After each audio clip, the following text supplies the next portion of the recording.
Hi, Govanen. Welcome to the Tolkien Lore Channel. I'm the Tolkien Geek, and this is something I've not really done before, but which I might make a habit out of, depending on the kind of memes I can find to deconstruct. But somebody shared a meme on my Discord channel and Discord server rather, and it was just too funny not to actually humorously analyze.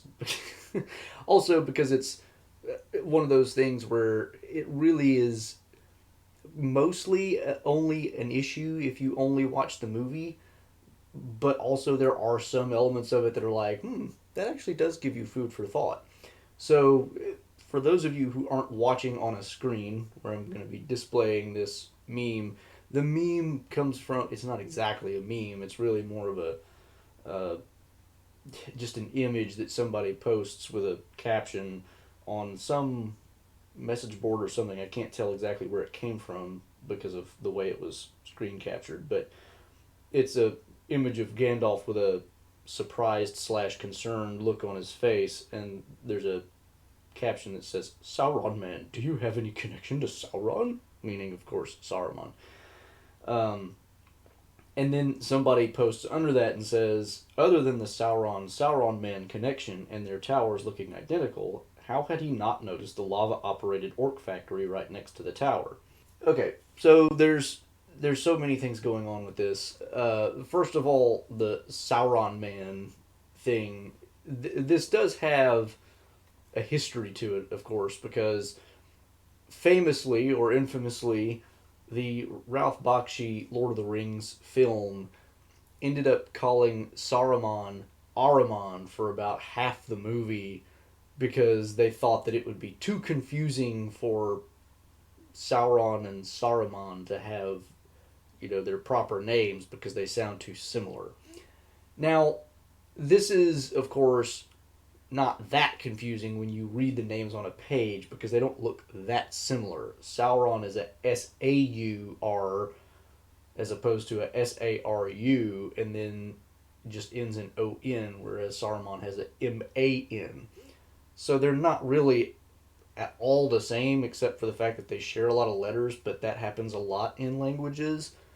But if you know a little bit more about the languages at all, you know that Saruman is actually the name that he gets from the Rohirrim, I think it is, whereas his more elvish name is Curunir, which of course is why the valley is named Non Curunir, which gets translated as just Wizard's Veil, which is not, very helpful by itself, but if you know just a little bit of the background of Saruman's character and all this other stuff, it's pretty obvious that there's no real connection.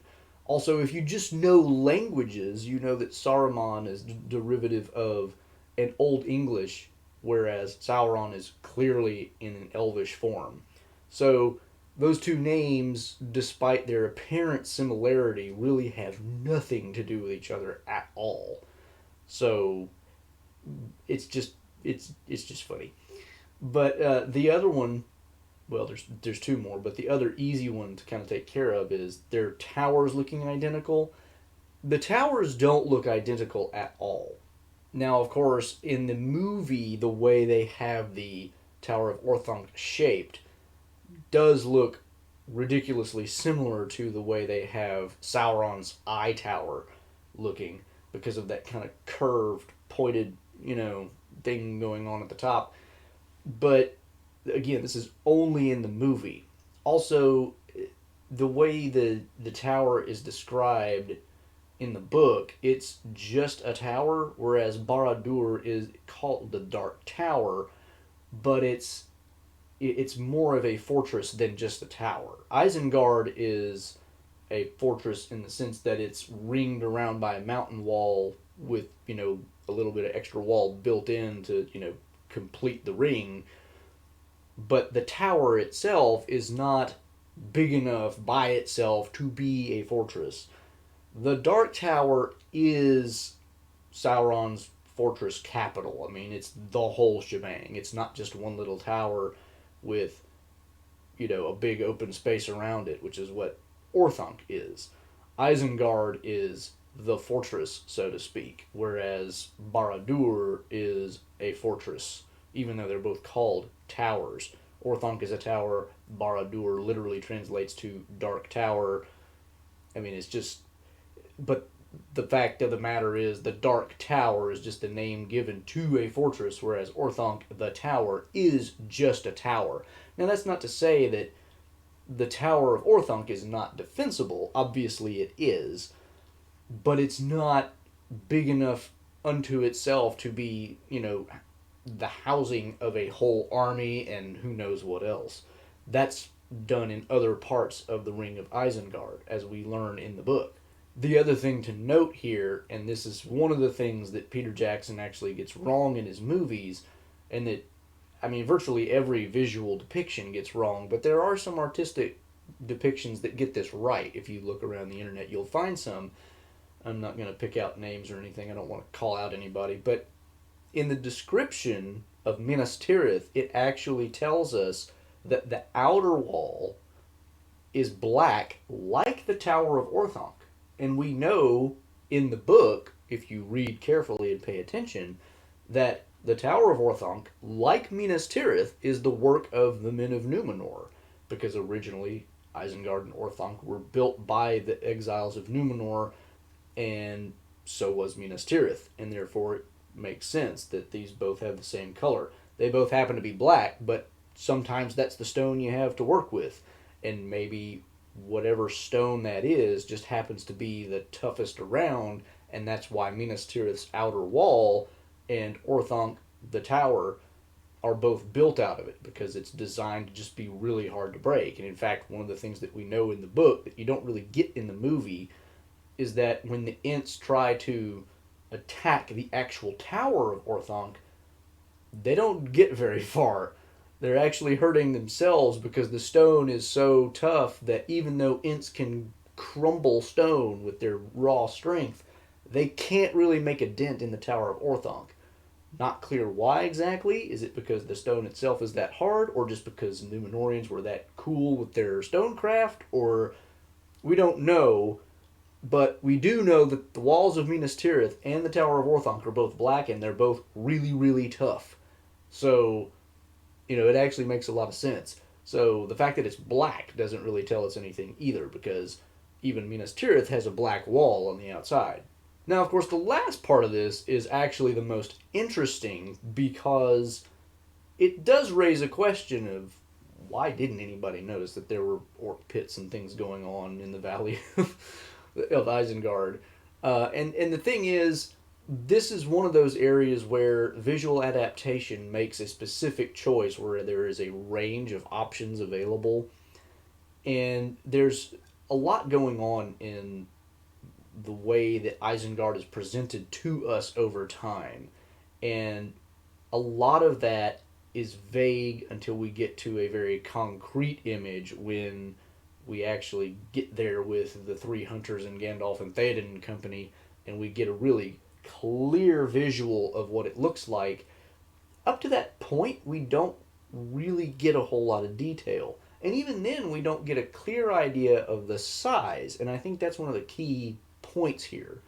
So let's take a look at a couple of things that we learn about Isengard really early that'll maybe kind of help understand where this issue comes from. So in the Council of Elrond, Gandalf is describing his arrival at Isengard, and he says, "Late one evening," so it's probably getting dark, "I came to the gate, like a great arch in the wall of rock, and it was strongly guarded, but the keepers of the gate were on the watch for me and told me that Saruman awaited me. I rode under the arch, and the gate closed silently behind me, and suddenly I was afraid, though I knew no reason for it. But I rode to the foot of Orthanc, and came to the stair of Saruman, and there he met me and led me up to his high chamber. He wore a ring on his finger." Now the key thing to note here is when he enters the ring of Isengard, he goes straight to the Tower of Orthanc and doesn't really go anywhere else. And we're not told how big the valley is. We are told that it's a valley, but that's about it. Later he says, "They took me and set me alone on the pinnacle of Orthanc, in the place where Saruman was accustomed to watch the stars. There is no descent save by a narrow stair of many thousand steps, and the valley below seems far away. I looked on it and saw that whereas it had once been green and fair, it was now filled with pits and forges. Wolves and orcs were housed in Isengard, for Saruman was mustering a great force on his own account in rivalry of Sauron and not in his service. Yet, over all his works, a dark smoke hung and wrapped itself about the sides of Orthanc. I stood alone on an island in the clouds. So there's a few things going on in that passage. One of them, notice that he says that it's a stair of many thousand steps. That's pretty high. I mean, in the movie, Orthanc is a very high tower. That's probably close enough an approximation for something that would take many thousand steps to get to the top of. But it's definitely very high, and so it's going to give you a very wide vantage point. The other thing going on here is the fact that he mentions the smoke. So when he arrived at Isengard, he didn't mention that there was a bunch of fog or smoke or anything obscuring his view, but given that it was dark, it very well could have been very, dim in the distance.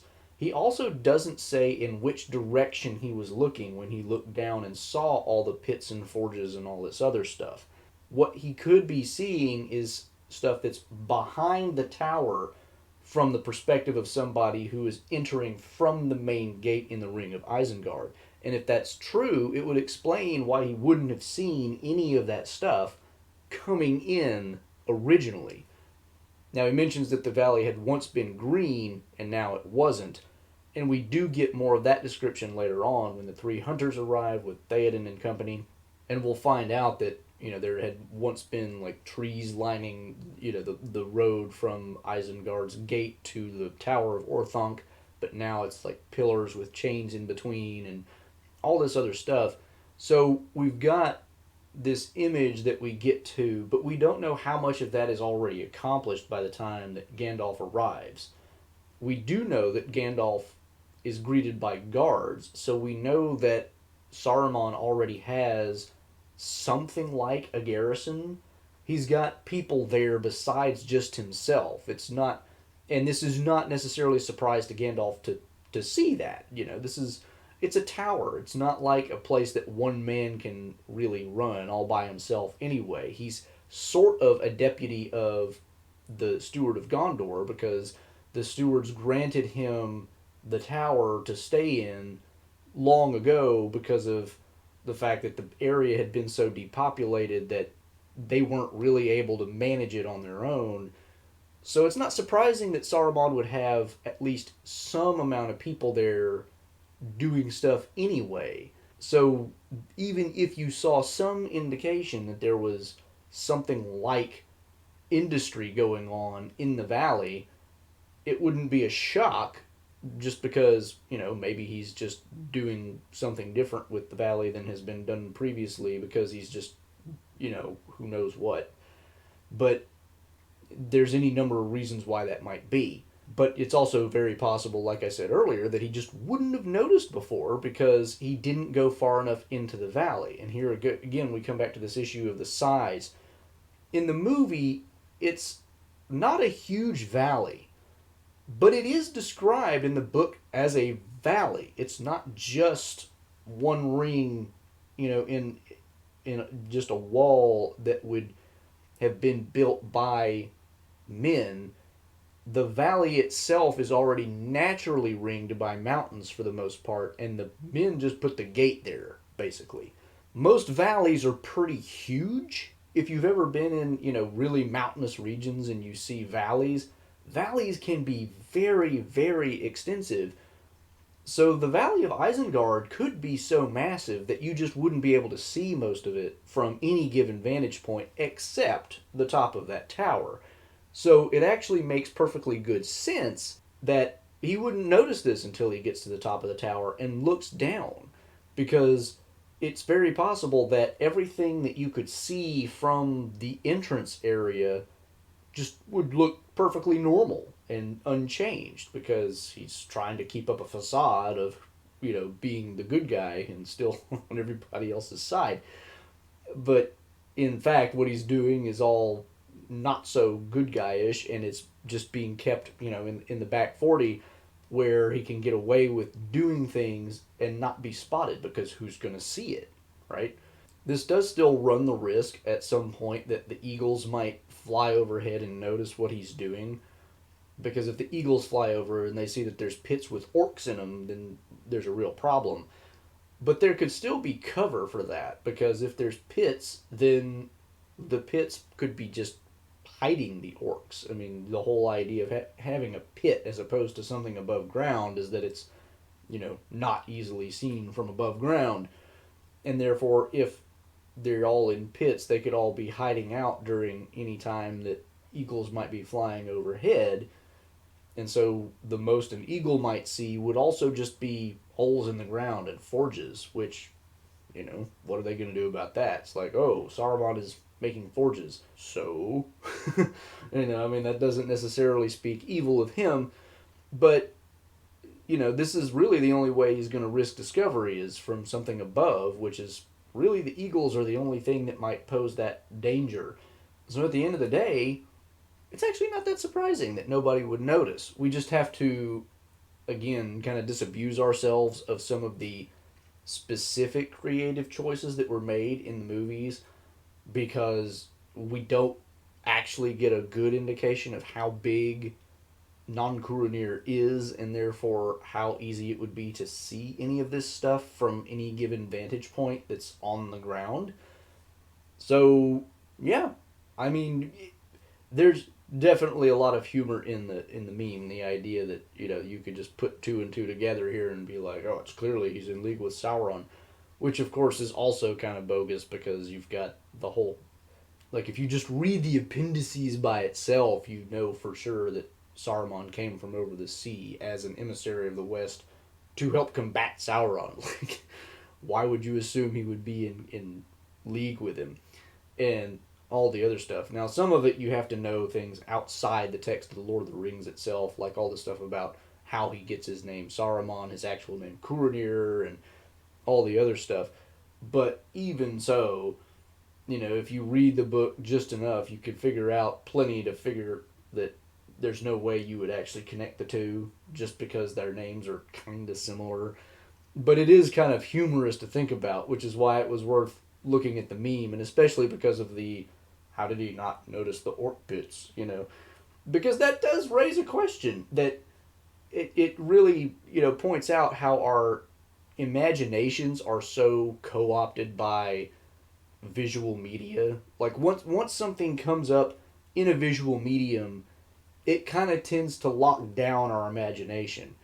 And it can spoil things that, in the book itself would not be spoiled because the book itself doesn't lock you into a specific thing, so your imagination is free enough to roam and say, how do I solve this problem? Oh, that's easy. Whereas now that we have a specific visual image in mind, it's like, no, but really, how do you solve that problem? Well, this is the danger of adapting written material into visual medium. It carries that risk. But if you thought this was interesting, maybe, if you'd like to see more stuff like this where I take memes and kind of deconstruct them for funsies, just let me know in the comments, like and share if you just enjoy the video. And, if you want to share memes with me that, would be good to analyze in this way, make sure you join my Discord server and share them in the meme channel. And, I could take a look at those there. There are, of course, other support and social links in the description below, including the platform formerly known as Twitter, where I drop Tolkien-related trivia questions. And if you want to catch my future content, make sure you subscribe. And in YouTube, make sure you click that bell icon to make sure you don't miss any notifications. Until the next time, I'm the Tolkien Geek signing out for the Tolkien Lore channel. Namarie. Thanks to all my channel supporters, especially Nathan Dufour, Paul Leone, Robert Kindling, and Stephen Clayton.